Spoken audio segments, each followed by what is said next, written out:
Thank you, Mr. Chairman. Ms. Clarke, are you sure that you don't know anything about Missouri v. Biden? You don't know anything about that case? Thank you for the opportunity to clarify. This is a case being handled by our civil division, and I assure you, Chairman, that the Justice Department... Have you read the opinion? The Justice Department is compliant I didn't ask that. Did you read the opinion, either from the Western District of Louisiana or the Fifth Circuit opinion? I gleaned the ruling, but it's not a Civil Rights Division case. Well, which is it? Because, first of all, when Mr. Bishop asked, you said you didn't know one darn thing about it. Now you're saying you gleaned or you glanced or what? I appreciate the opportunity to clarify. The Civil Division is handling this case, and the department is compliant with the court's First Amendment injunction. rights are pretty fundamental rights. That's something you don't think the Civil Rights Division should be involved in. This is censorship. Absolutely, Chairman. The First Amendment is a bedrock principle of our democracy. Well, let me go a little different route then. Do politics drive the decisions at the Justice Department today? Patriots, welcome back to the channel. If you care about your God-given rights, the Constitution, and holding government bureaucrats accountable, then buckle up because today's video is one you're going to want to hear. We're diving into a fiery exchange between Congressman Jim Jordan and a top official at the Department of Justice, Kristen Clarke, from a recent House hearing. And folks, it is a masterclass in exposing just how political, evasive, and frankly unaccountable parts of the DOJ have become. Jim Jordan is grilling Clarke over the Missouri versus Biden case, a massive free speech issue, where the courts found that the federal government likely violated the First Amendment by colluding with social media companies to suppress speech. And what does she say? She says she doesn't know anything about the case, then backpedals and says she gleaned the ruling. Which is it, ma'am? You mean to tell me a top civil rights official at the DOJ hasn't read a landmark ruling on government censorship of speech? That's not ignorance, that's willful evasion. If this were a case about voter ID laws or anything they can spin as racial injustice, you bet they'd have a team of lawyers on it within the hour. Politics have no place in the work of the Civil Rights Division. 3 months ago, the New Mexico governor announced a 30-day ban on citizens' right to carry a concealed firearm in Albuquerque and the county that Albuquerque sits in. What did the Justice Department do when the governor did that unconstitutional order? What did the DOJ do in response to that unconstitutional action from the governor of New Mexico?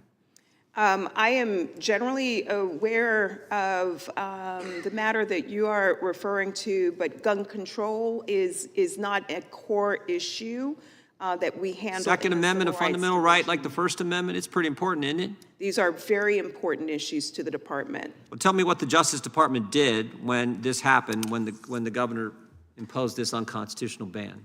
I'm happy to bring your question back to my colleagues. You don't know that one either. The criminal division and the civil division. You don't know about Missouri v. Biden. You don't know what the DOJ did in response to the governor of New Mexico's action. Well, here's what the county sheriff said. He held a press conference saying that this thing was unconstitutional, unenforceable, and incapable of stopping and curbing gun violence. The New Mexico Attorney General, who's a Democrat, said this thing will not have any impact on public safety and does not pass constitutional muster. So when the Democrat Attorney General of New Mexico said it doesn't fit the Constitution, but you guys at DOJ don't do a darn thing? Is that what you're telling me? Politics have no place in the work of the Justice Department, Chairman, but are you aware of anything the Justice Department did to that unconstitutional order from the governor of New Mexico?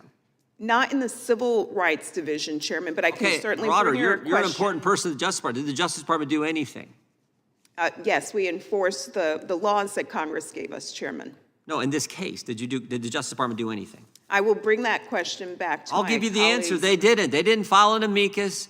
They didn't put any statement of interest. They didn't do a darn thing, which gets back to the point I think Mr. McClintock was making earlier. It shows, I think, how political you are, because when Texas passed a pro-life bill on September 1st, 2021, 8 days later, the Department of Justice announces an investigation into that bill. Now, this is what amazes me. That's a bill that actually passed the state House, passed the state Senate, was signed by the governor, and you guys are in there contesting that 8 days later.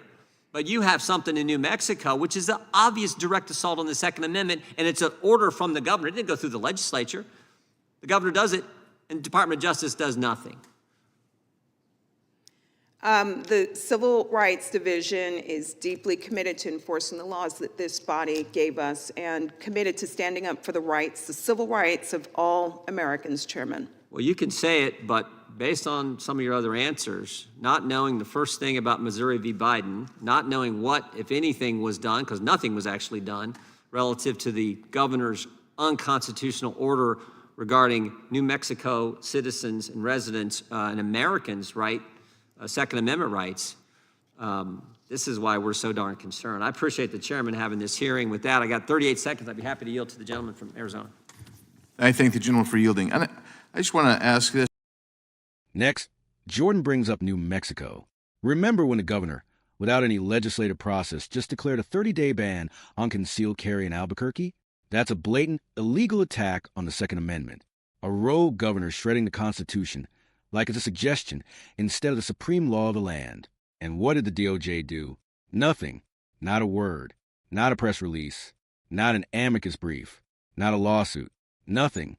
Even the Democratic Attorney General of New Mexico said the order was unconstitutional and refused to enforce it.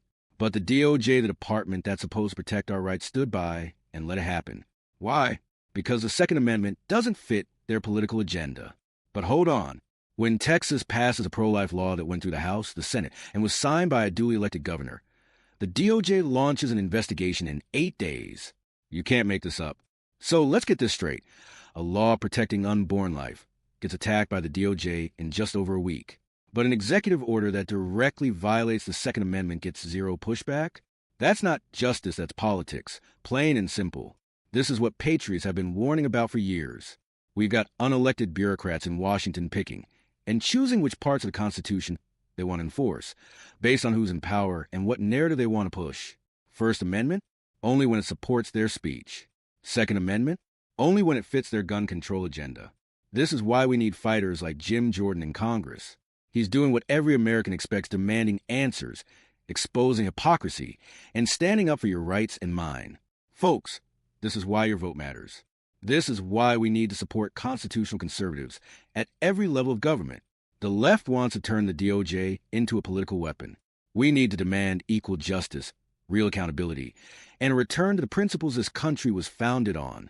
If you believe in the First Amendment, the Second Amendment, and holding unelected officials accountable, smash that like button, subscribe, and share this video with every freedom-loving American you know. The Constitution isn't optional. It's the foundation of our republic. Let's make sure Washington never forgets that.